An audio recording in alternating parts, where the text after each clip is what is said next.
Hey guys, so on today's episode, we're going to have Ethan Young, and what he is he trains dogs for deer recovery, and you can find him at huntdog.org, and we're going to pick his brain. We're going to find out how it works, what to look for, what breeds, and all that. We're going to dig right into it. But before we get started, make sure you like, subscribe, and hit the bell for notifications, and drop a comment. Tell us what you want to see on the next one.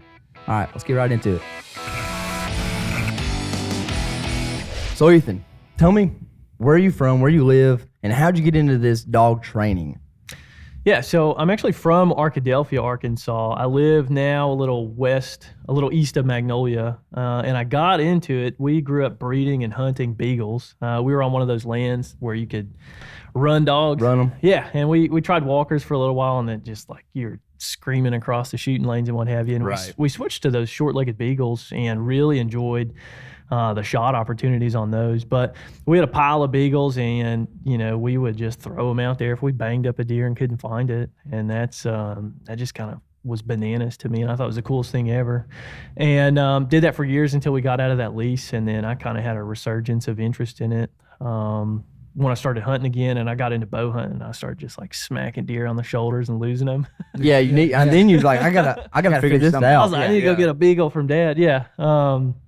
But I banged up 3 or 4 deer in a row over 2 years and was really kind of down and started thinking about getting into it again. It was something I wanted to do quite a bit as a kid. But we just had the beagles. I wanted to get some hounds or something. And then I had this dog get dumped out at our area. We live in the country and we get dogs dumped out there all the time. And we worked for a couple weeks and trapped him and another one that were just like mangy and ugly. One had parvo. We got him over, but I kept him and trained him, and I've been running him for about 4 years now. And So whenever you train him, you're like, okay, if I could train this dog, yeah, I can probably do this. yeah, I trained him, and then I got kind of interested in training my 2 Great Pyrenees to do it. I wouldn't take them out on the public calls. Then I got a bird dog, and I trained him to do it. And then just here and there, some friends asking for help and advice. And finally, just folks were asking me if I trained, and I just kind of was like, yeah. On the side kind of deal, like, working and then just training dogs on the side. Yeah, and I created a LLC and just was like, yeah, I'll train a couple, and then we'll have had 25 this year that came through. So this is the first full year Yep. of you training dogs. For the public, yeah. So you're enjoying it? Yeah, so far. We've had them from Colorado all the way to Florida, and it's been a good time. So how long does it usually take to like train a dog? Like, what's the rough estimate somebody's looking at? Like, like if somebody's getting a duck dog training, they'll be like, all right, we need at least 6 months, Yeah. or 3 months or whatever to get just started. So what do you think is? I was offering it in 8 weeks. We were usually hitting the standards I wanted by 5 or 6 weeks, which was we wanted them all doing about 1,000-yard trail that's been aged for 24 hours, meaning I laid it a day before we actually run it with the dog. We were getting those dogs there 4, 5, 6 weeks. And so that's probably what I'll be offering next year is a 6-week training package. But I did the 8 weeks this year, but we also are doing the obedience on top of that. So we're getting them used to being handled for grooming or checking for injuries and ticks and fleas and what have you. So getting comfy with their lips, gums, teeth, eyes, ears, paws.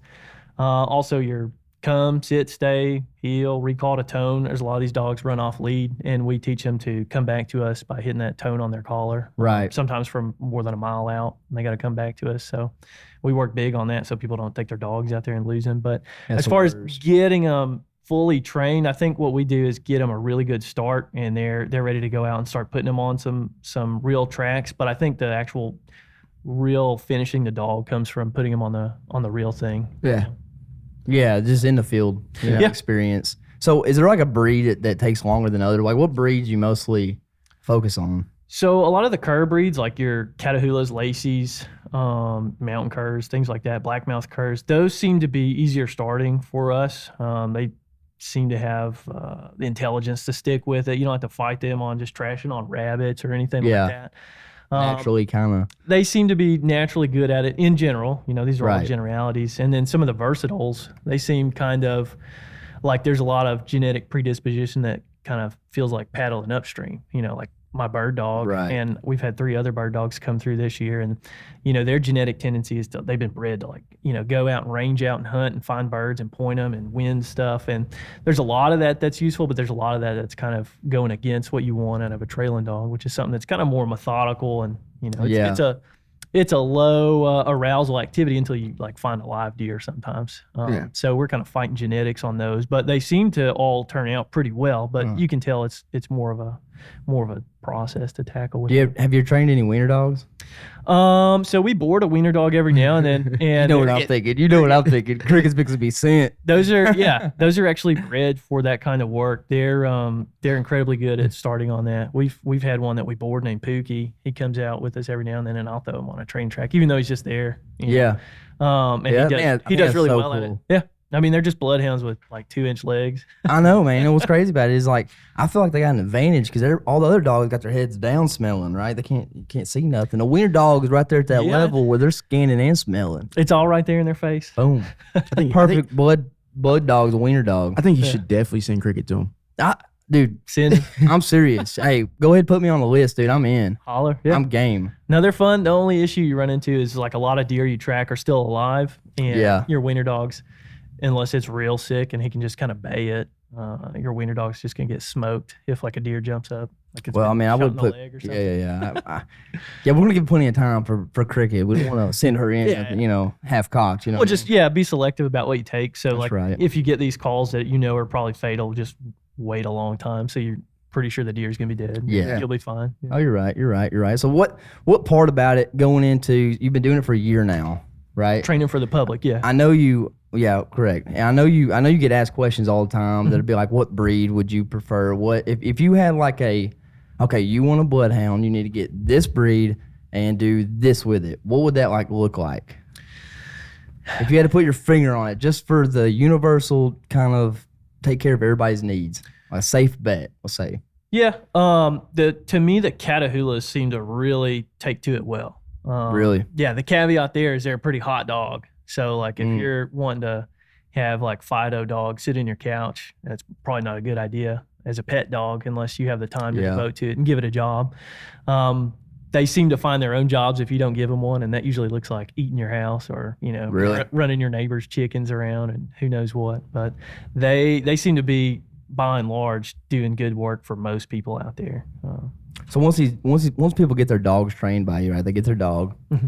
What kind of maintenance do they need to do with their dog, like throughout season, throughout maybe the off season where they're not necessarily on trails or tracks? What do they need to do with the dogs then? Yeah, one of the biggest things is nail care. They run around in the woods a lot, and you can be putting awkward pressure on your joints if your nails aren't kept up with. And then the other thing is keeping them in shape. A lot of folks don't let their dogs get fat, and when you're panting or out of gas, you're not sniffing really well.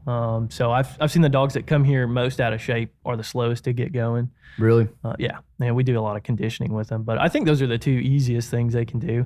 And if you're gonna have a handle on them, make sure you're enforcing things. There's some dogs that it seems to be more of an obedience task to trail. Some dogs it's more of like internally reinforcing to them. Mm-hmm. And I've seen some people that if like they really lapse on their obedience, that shows up in their work too. So like the GSPs, I'm thinking of one in specific that, he left the house trailing really well, and then maybe the obedience wasn't stayed on top of as well, and he just kind of got in his head. I think that like he can just go for a stroll when we take him out to the really woods. Yeah, because for those sometimes just running around hunting stuff is way more fun than sniffing an old 24-hour trail. Yeah, which makes sense. I mean, it's like that. Even my dog Ben, he's really good, but like being at the office every day, people giving him snacks here and there. I mean, this dude right here he's soft now. He's soft. He's graying out. He's not serious. I can't even take him. You know what I mean? Yeah. He's gone. But that's okay. I mean, everybody loves him. He loves everybody, so I get it. So, Daryl, you've had dogs in the past. What kind of dogs have you had? I got some everything. I got walkers, labs, curs. Heck yeah. We did a lot of coon hunting growing up. So we always had like walkers, black and tans, blue ticks, all those. Mm-hmm. Right now I got a lab, and I got a squirrel dog I just got. Mm-hmm. And then probably gonna get a couple hog dogs before. Squirrel dog, a feist or a cur? It's a cur. I got you. Yeah, but I want one of those like feist cur mixes, or a little bit of walker in them. One of those like good mixes that has some everything, like the legs of a walker, but the body style of a cur. You can be out there with a tree like 800 yards away. I can't get to him fast enough. Yeah, it's like hold up, no, slow down, buddy. That's troll and jump 5 trees by the time I get there. But yeah, dude, I love dogs. So Dog hunt's fun. Yeah, that's a good part about the yeah. hunt. Yeah. It's just doing it with your dog, like watching the process unfold. Because dude, good they're stuff. bred for that. Yeah, I mean, and that's they kind of are. why I want like a blood trailing dog. Just not to go do for other people, but more or less Yeah, just to I think we do have it a for video. myself. Oh Yeah, play this video right here. Yeah, these are just some snapshots of some that we trailed last year. Last year I got over 200 calls and wanted to really hit that 200 number for tracks, but my dog got injured on one of these tracks. How'd So, that happen? Man, he got a little spicy with a deer and bit it on the forehead, and the deer kind of slung him off his head, and he hyperextended his knee. Really? Yeah, it was that deer right there on that girl. Yeah, so we had taken about 65 tracks by the third day of modern gun season. So Wow. we were rolling. Yeah, we found 39 of them and had a bunch of proof of life pictures on the wrist. And I think there was one we ended up leaving in the woods that we found. So how do you keep up with that? Like, how do you keep that pace? You're 65. I have So a you don't have very, time to hunt, do you? very loving wife. Yeah, you're doing a lot of walking, dude. Yeah, a lot of walking. I mean, some of those that we recover, I mean, we get them shut down and found in 15 to 20 minutes. Some that we don't can take a couple hours. You know, we want to be thorough and make sure we found them all. Is there ever like an awkward time where like you get to a point, you know, you're reading the dog's body language. You've seen, you know, how they behave with the experience you have, where you're like, you know, my dog's telling me this deer is not dead. Like, how do you break that to the guy that, you know, is for sure his deer's dead? Yeah, usually it's not an issue, but I think I do a good job of setting those expectations before I even get there and before we take off out in the woods. I tell them kind of, you know, we've talked through like what the hit might be and how the deer reacted, and I kind of will have an idea, but I'll tell them like I'm going to rely on the dog. That's, you know, you called me for him. Yeah. And I tell him basically if he wants to go 1,000 yards, I'm going to follow him 1,000 yards. If he wants to go 100 yards, I'll follow him 100 yards. If he wants to go to the truck, we're going to go to the house. You know, he likes doing this. And Yeah. he's seen enough. He's got that catalog in his mind of what's recoverable and what's not. There's always a chance I goof up something and call him off or what have you. So I've told them like to look for him starting to turn into a puppy. You know, he'll trail and trail and trail, and it'll look sloppier and sloppier and sloppier, and they'll finally come back and be like, "Can you take my vest off?" Or he'll roll around, eat some dog turds or whatever. Yeah, he's like, we gotta get out of here. he just totally disengages, and I'll cast him a few more times, and then just be sure. Yeah, because there is sometimes where just maybe an awkward scent condition or something kind of slipped up, and I can cast him out and get some more of the track. It's not often though that we cast him beyond that we actually find a deer. Really? We might find another couple hundred yards of sign or something, But it never hardly ever leads Not to often. the deer. yeah, he's seen enough that I think he can distinguish between a recoverable deer and a non-recoverable deer. Yeah, that's pretty cool. That's crazy. So you do this by yourself, or do you have like a team? No, just me and Luca. Man, That's the dog's name, Luca. Mhm. wow. Luca Doncic. Luca Brazzi. So how many dogs you train this past year? Like this year? 25. 25. How much does something like that usually run somebody? So I don't know how you do it. but- So I priced it for just the program, Yeah. and we would hold them a little longer if they were just like really struggling or something. Right. We wanted to make sure we sent them home, you know, at a good standard. But this year I kind of priced it based on some pet dog training in the area and what few people do this training. I did it for $200 a week, but we've gone up more than double that for next year, just because I had a gabillion messages for Yeah, I people getting bet. trained. Yeah, they even had people asking if we train duck dogs. I'm like, no. So you're gonna stay mostly on just that. I think so. You're not gonna kind of like we'll get into maybe the shed recovery. We might get into the. He said it's you're like supposed it's like an 8-week process.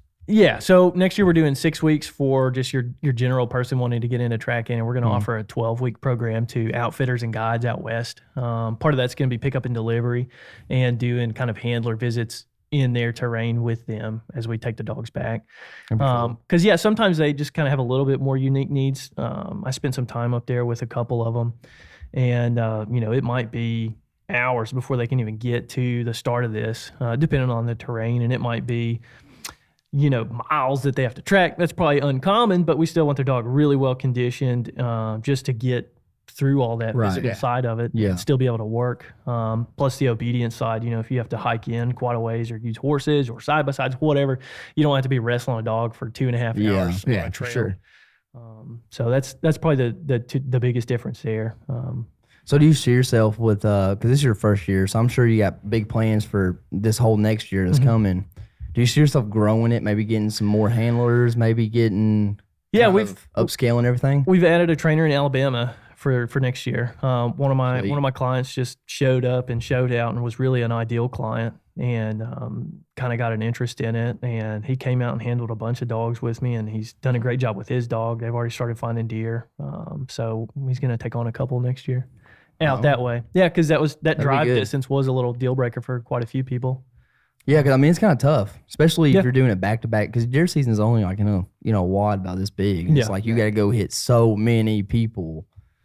It's crazy. And they're bringing their dogs out to my place and just leaving them for that time. It's a board and train, and I try and encourage them to come visit for a couple times, what we call a handler visit, so they can handle all the dogs plus their dog quite a bit, run some tracks with us. And we also offer a members weekend that we did this year where we rented a pretty nice hunting club with a bunch of acreage. We did a trailing dog field trial just kind of for fun. That's pretty cool. Put everybody's dogs head to head. That is cool. So you could track it the fastest. Yeah. Well, we had speed plus accuracy, handling errors. It was like a point system where it was only deduction. So like every dog starts out with X amount. And then you start shaving off. Yeah. We did like a regular track with a known start. Right. We did a track with an unknown start because sometimes people are like, I shot him 500 yards away. It may be here or 100 yards from there. And then we did one that was a blank, so a clean miss scenario. And we didn't tell the handlers which they were. So they had to go out and call, like, oh, there's actually not a trail here by reading their dog, getting that refusal from their dog. Or they had to, like, identify where the start of the trail was, plus then they had the accuracy and time and all that stuff. That's pretty cool. Yeah, it was fun. We had a lot of feedback on it. A lot of people were jealous they didn't know about it. And I was like, it wouldn't. Hey, it would be bigger next year. Yeah. Hey, next year would be really big. They charging entries. Absolutely. Yeah, it was fun. I kind of want one. So what kind of trait would be like a bad trait? Like a dog like a duck dog busting when you shoot, everybody shoots, just busting. What would be a bad trait for for one of your dogs? To me, because we track a lot of live deer still, like leg hits or, maybe a misidentified gut shot that's still alive. One bad trait would be a dog that kind of barks on the trail. You're basically running them. You're telling the deer that we're coming. Whereas if you're just kind of quiet, you slip up to it and you can bay it. Is that one of those things that you can train out of them, or is it really? So far, we've had luck because the hounds can kind of be that way just genetically. They get pumped, beagles. Oh yeah, fired bloodhounds, blue ticks, yeah. And what I do is basically if they start opening up, I just like slam on the brakes and stop until they chill out. And I reward them with movement. So I train them all on lead at first. Oh, that makes sense. Yeah, so a dog wants to move more than anything. Most dogs don't want to be still. Yeah. And so that's kind of our reward system. If they start doing the thing we want, which is calm, confident, trailing behavior, and then I start rewarding them by moving. And I'll follow them wrong even. But yeah, because they're dying to get back at it. Yeah, because they're getting kind of a higher arousal stage while they start barking is my perspective on it. And we just kind of pump the brakes and make them slow back down. And when they do that, they start piecing that like, man, when I bark, everything fun stops. I know there's a ton of people though that wish they had a dog every deer season that doesn't have one, or doesn't know where to find one. Like, where would you say? Yeah, where do you go to find it? Where do you find a person that has a dog? Like, how do you navigate that? Well, it seems like the last couple of years everybody's got one. But probably in Arkansas we have the Arkansas Blood Trail Network. I'm an admin of that. It's a Facebook group with about 23,000 people in it. And it's organized to have a list of reliable dogs. We don't try to be a place where everybody can post their dog. So you have like approved, yeah, like professionally approved people. Yeah, there's a vetting process. Okay, cool. We open it up from I think February to August, and then first weekend of season every year we get like hate mail, like why can't I get my dog on there? Yeah. But yeah, basically there's a couple guys that really started it and run it, and they invite anybody to come up and track with them. Come for a weekend with us, or bring your dog up and we'll run some mock trails and see what we think, and kind of talk to you about your tactics, your understanding of like deer anatomy, and hits and all those things. And not a lot of people want to go through that, so we've managed to keep the list, I guess, pretty small. How many is there, you said? 60 plus, the last I knew. We call some folks every, some people just kind of go silent every now and then. But last year we recovered over 1,200 deer with 60 people. I mean, that's an average of 14 or 15. I can't remember. But I think we got about 1 out of 8 every 800 deer shot in Arkansas was found by the Arkansas Blood Trail Network. Really? By our math, yeah. Yeah. Yeah. That's pretty cool. That's probably a pretty big number too. I think I need the boogeyman. I know you might have to fight someone for him. He's a sucker for names, dude. He's a sucker for names. I kind of want. He's betting on the horse at the horse races. Oh yeah, by names. Maybe a little boogeyman. Little marketing thought into naming him. Absolutely. Well, I think having a blood dog is really a big deal. Do you see it being less of a deal now that there's thermal drones? You kind of see those growing. Or do you think there's not enough thermal drones out there really to start impacting dog recovery? A little bit of both. I think the thermal drones are awesome, and I think they have to be thermal to be effective. I rode around with someone with a non-thermal drone. It was, it was really difficult to do. I don't know how you would do that. Yeah, That seems pointless. we didn't see anything.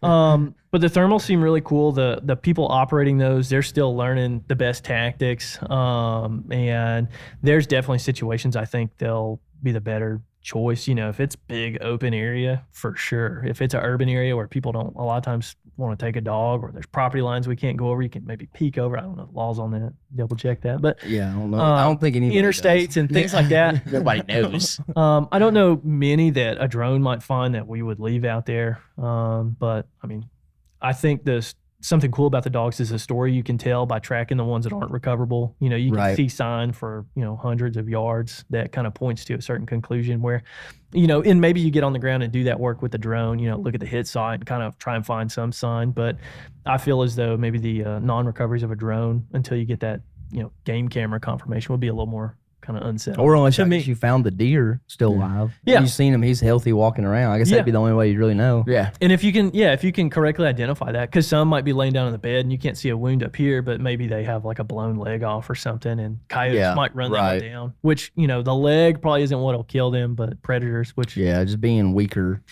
will end up killing them. Yeah. But no, I think they're super cool, and I think they'll get better at using them over time. And I don't know if one will be better than the other. I'm where I stand. I like the dogs. They're fun. Yeah. Man, it's a lifestyle. Yeah. I've thought about getting a drone. That's the way it is. Just to have as another tool.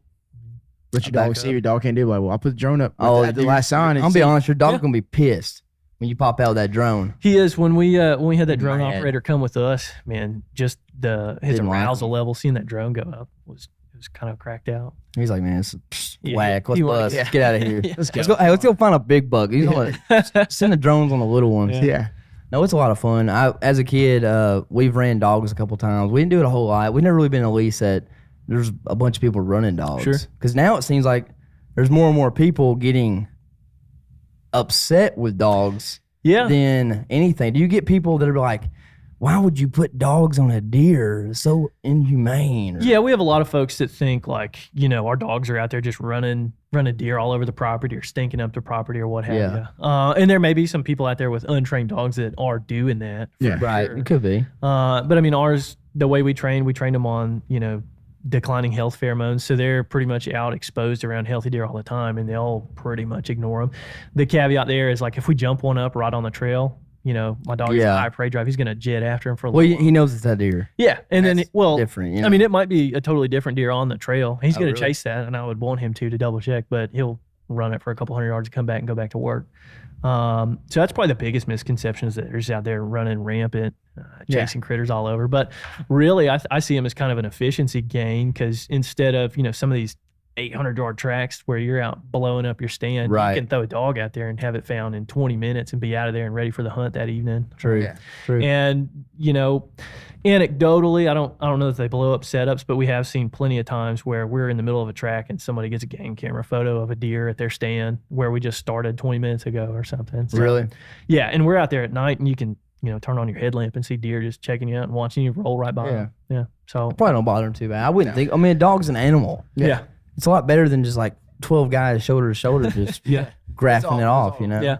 And a lot of the hounds, like the people that hunt deer with dogs, they've been catching a lot of flack, it seems like, about, dogs being on their property and what have you. And I get that. I think you should have control over your dog if you're going to run them. But and I just know that like a deer shooting at a running deer, I mean, you're not as accurate. No. You ain't gonna lie. You and the three guys next to you are all unloading until the deer drops, just about. Yeah, I mean, you're taking the shots you can get. Usually, it's like shooting lanes here and shooting the spikes and stuff. They haven't. You can't see nothing. They haven't killed anything over 2.5 at the lease across from my house in a couple of years. I don't think. Well, maybe they will one day. But they have a good time. Yeah, they'll keep doing it. Well, so last question before we wrap this thing up, because you really put this thing in a nutshell. Yeah, I mean, honestly. Yeah. But last question. So if I'm here in Arkansas, I shoot a buck. I'm a little bit questioning the shot. I maybe don't want to go check real good because I don't want to blow it up or get my scent everywhere. And I was thinking maybe I should get, some dogs on it. Is that what I need to do? Just kind of stay away from there and call? Or Yeah, it's certainly not a bad idea. I mean, folks that do it at a high level, they see a ton of different deer wounds and kills, so they can probably give you some insight on what it might be if you can kind of describe, or if you have an area. So you think maybe you should go down there and look, see what you see, just so the dog. Just so the operator knows exactly what's going on before they show up. Yeah, I mean, if you can't quite tell from the stand, like sometimes you can clearly tell you just like shot one in the intestines. Go ahead and just wait a while and then kind of creep out. But yeah, if you got an arrow or something, or you can go down and kind of check the hit site. After an hour or two. Some people say up to 4 hours. I don't know, but give it a little time. Most deer that are wounded aren't going too awful far until they know they're being pursued, and that's where like people that know they shot a gut shot or intestine shot. They call us and we just wait like 24 hours and go out there and they're like 180 yards away or something, just dead. But some people go track them and track them and track them. And that's where you're messing up. Yeah, and they're just like, the deer's just staying ahead and it's knowing something's, so it's going from like, oh, I got to go rest in my bed to like something's pursuing me, so I'm going to put some distance in between us. So I always think it's a good idea to call someone and just get their thoughts. I have people that I just talk to on the phone and just tell them to go look for their deer. Like, I'm a really good shot. 75 yards, I got a 200, 270, smashed it, I thought, but I can't find any sign. Well, we'll go search for a couple hundred yards. He's probably dead. So the dogs are they're trained enough where they smell your scent. You're not going to just completely bomb the area if you walking through it. No, but what you do, dogs also track on disturbed earth and vegetation. So like there's like this bacterial reaction from crushed vegetation. Think like when how your lawn smells versus how your lawn smells after you mow it. Right. Now like times 10,000 because your dog's nose is crazy. So people that go out there and stomp around looking for deer, they can add quite a bit of time to a track or ruin a track for just because the dog has to kind of sort through it. Yeah, because he's going off of that individual deer scent to keep up with the right species or the right thing he's trailing, but also that vegetation is kind of like having the cheat codes. And then when it's just all smoked up, you'll see your dog struggle through that. And usually we can get out of that; it's no problem. But I would use that as kind of a last. So do you think the dog, like in those spots where the dog is trailing and you're not seeing blood or nothing, do you think they're smelling the deer scent itself or the vegetation? Both. I think it's both? Yeah, both. But I do know the way we train, we segregate those. We run what we call blanks, where I go out after they've done 15 or 20 trails. I'll go out and lay a track with just me, no wounded deer scent or anything, and then no reward. And I'll just kind of stomp around as if I was a hunter that missed. And I'll give them a trail of just vegetation disturbance and start showing them that, like, hey, when these pieces are missing, there's no reward at the end. And that kind of shows them. I don't think we can ever really recreate it. But they do start getting to where they can distinguish the difference between the two. And I mean, we've gone, the way my dog gives a refusal at the end of one that's going to be a non-fatal hit, we won't even change the terrain. So I know the vegetation disturbance is still there. It's still the same. And he'll just start struggling and struggling and struggling. And then just kind of give up. And that's because we've trained him on declining health pheromones. So we use hooves from deer that were in fact, shot and ran and, maybe had some suffer time. Not intentionally, just I haul a bone saw. I mean, you got to make it accurate. Yeah. I haul a bone saw around when I track, and I just keep people's hooves from folks that we track for. And so there's enough there in that scent cocktail that dogs can tell the difference between them and a healthy deer. And you'll see some, they'll ramble around for 20 or so minutes at the hit site and then just be like, no, there's nothing here. Or they'll track for 800 yards and they'll slowly, depending on the severity of the wound, they'll slowly fizzle out and not be able to key in on the things that they know lead to a recovery. Yeah. Huh. That's pretty awesome how a dog knows that, man. It's great. So what's the longest you can wait before they call you guys? Like, like they look, sure. look. Like what's the cutoff where it's like, okay, you can't, it's too late. Yeah, it depends on the tactics you're going to use, and it also depends on the environmental conditions. So like if it's hot and dry and windy, that time is way shorter. So 24 hours may be too much time, and that scent may be just totally evaporated or burned up, whatever you want to call it. Yeah. Whereas if it's cool and damp, we can get on something over 2 days old and still put a track together.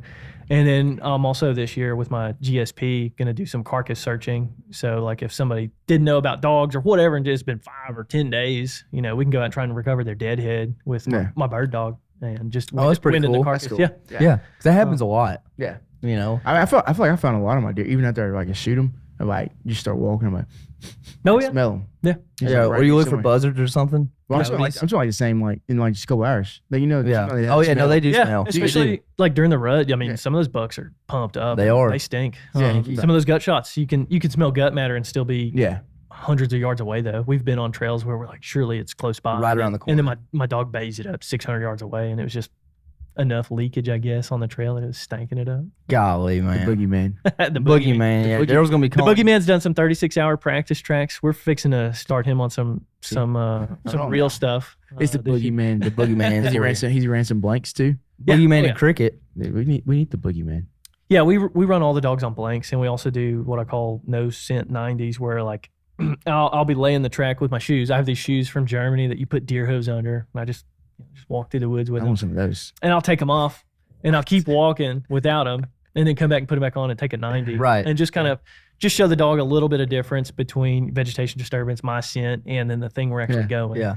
It's really detailed training, and that's what that's what's gonna set you apart, though. Well, yeah, because a lot of folks think like, well, there's no harm in trying, like they're not gonna find their deer without it, but because there are dogs that can work at a high level, I think it is ethical to make sure you have your dog firing on all cylinders before you go out and take calls for the public. It is. So you're not just run someone's deer off. I mean, if you know your dog is not good, if you know your dog is not going to be able to get it done 9 out of 10 times, or 8 out of 10 times, or maybe even 1 out of 10 times, Yeah.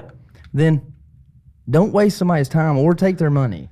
Yeah. Or I mean, like a kid's first deer, an old timer's potentially last year, someone's trophy of a lifetime, and you're out there like, let's see what You're out there happens with your poodle or something Yeah. that can't do nothing. Yeah, waste of time.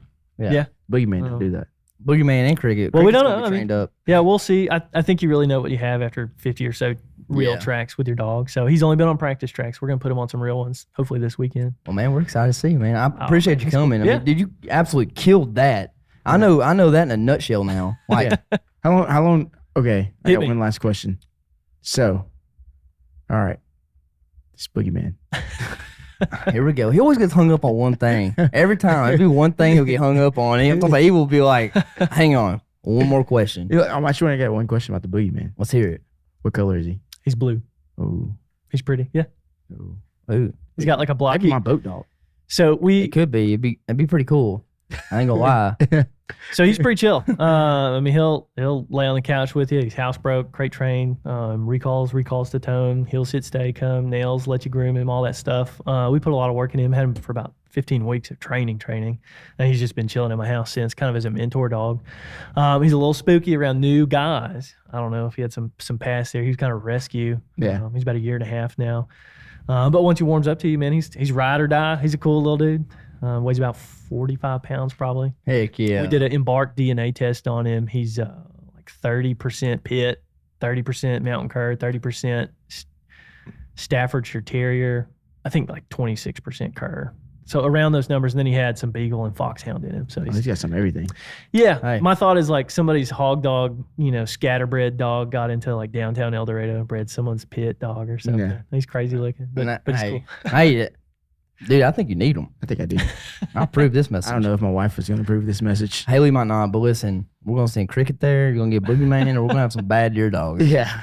Bad deer dogs. I'm not going to a bunch of calls though. I'm not doing it. Well, I'm already busy Yeah. enough. I can Like, see a future where a lot of folks have their own Yeah. dog just for their own, Yeah. I mean, that's what I'm saying. Just for like a myself. skill you add on to your personal pit. I It is. both so much. We're going to be going places. So you just take the dog with us. Yeah, and especially if you have like a bunch of buddies and none of y'all have dogs. I mean, you're at least gonna help your circle. Yeah. You know. So I mean, it's ethical, I think. Yeah, when I got him, I was like, or when Luca, the dog I trained the first one as an adult, but I got him just for myself, and then decided to take a call for a buddy here. Yeah, and you there. did it one time. And then Yeah.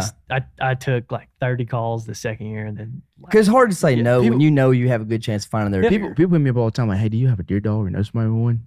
Then track a dog. Yeah. It's like, And it's hard to say no because it's like, well, I kind of want to help them. I know you want to get your deer, and I want you to get your deer, so I'll help. Yeah. and man, it's a good time. It is. It's fun. It ain't bad, man. Yeah, we get to. I mean, we trail stuff 1,000 yards sometimes. Sometimes it's a slam dunk. They just didn't know exactly where it was standing. You're just but being extra cautious. yeah, it's cool seeing the hunters' reactions. About half of them, like 30 to 40%, we track. Are live and fine, and we're not going to catch up to. So those are disappointing, but still, with a dog that's really well trained, and you get that. You feel better about it though, as a hunter, knowing that the dog sensed that. I would think in my head, I'd be like, all right, deer's not dead. Well, yeah. And the last one we took during the velvet hunt, I mean, we took it 750 yards, and I was feeling really confident in how he was trailing, but I could tell the wheels were starting to fall off, and it was probably a healthy deer. Yeah.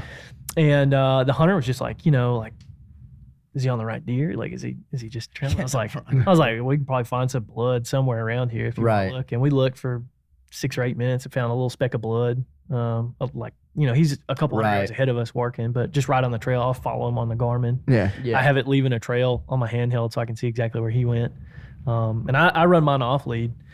We find more deer that way. If you're hanging onto a string, and it's getting all tied up and everything. I mean, it's also not as efficient. Plus, there's a lot of deer that are still alive again. And if you and your hunting party are all just right there stomping up on this deer, you're going to bump them up. And he's, your dog's tied to a leash. I mean, that's not good. Yeah. And he's got to convince you that he's right. When we did those field trials the first day, which we had a pretty big rain after I laid the tracks for everybody. Right. So it was a pretty tough track. But the first day we had 6 people pull their dogs off of the right trail, like they didn't know where the trail was. And just like kind of got in their head, all new handlers for the most part, all kind of got in their head like, well, I haven't seen anything or what have you. The blood had all washed away. But everybody's dog was right. And they trust your dog. Rule number 1, trust your dog. Rule number 2, don't trust him too much. I'm sure there is a fine line there. Turtles seem to be the Achilles heel of a lot of dogs. Who would have thought? They'll go check out some no idea. I like turtles. Dude, they do. Turtle. Had a handler visit the other day with a beagle, a blue tick beagle, real pretty dog, and he's done some solid work, but man, he got on a turtle and just the wheels, he never got really going again. Dang turtles, man. I never would have guessed that. Yeah, I don't know why. They'll be out there baying the fire out of a turtle. You'll have your wearing them out. You'll have your gun pulled out, creeping up, looking with the flashlight. They're just out there with a turtle sometimes, but less and less as they get more experience. Dude, that's so funny. That is funny. That's hilarious, dude. My dog, he's like cricket. Like, hey, everybody, it's a cricket. She's pretty bad as a bone. Finding them deer. Yeah. And then we get hung up on a turtle. You can't convince anybody after that this dog knew what was doing. You know what I mean? Well, again, I tell folks kind of what to expect right at the beginning, and like turtles. He'll walk right past some healthy deer sometimes, but turtles, man, he'll most of the time check out a turtle for a few minutes and then go on. That's so fun, dude. I'd get cricket one of those little vests, and I would have a turtle, like a turtle patch on there with like a big like cross through, like a no turtles, Yeah. Just for that reason, that's funny. But anyways, man, thanks for coming, dude. I learned a lot. I think it's awesome. Appreciate it. I think what we're doing is cool, and there needs to be more of it. So I hope that this year y'all expand and go and recover more deer. I think it'd be great. Yeah. Our page grows more and more every year, and we see it as just another aspect of conservation. There's no telling how many deer are just left out there every year, especially we go on a lot that people think they just missed. And we just find a deer out there because there's no sign. So for anybody out there that is curious about, if you shoot a deer and you aren't for sure how the shot was, man, just reach out to one of these guys, and get a dog involved, because it does increase your chances significantly on finding your deer. 100%. Absolutely. It was great meeting you.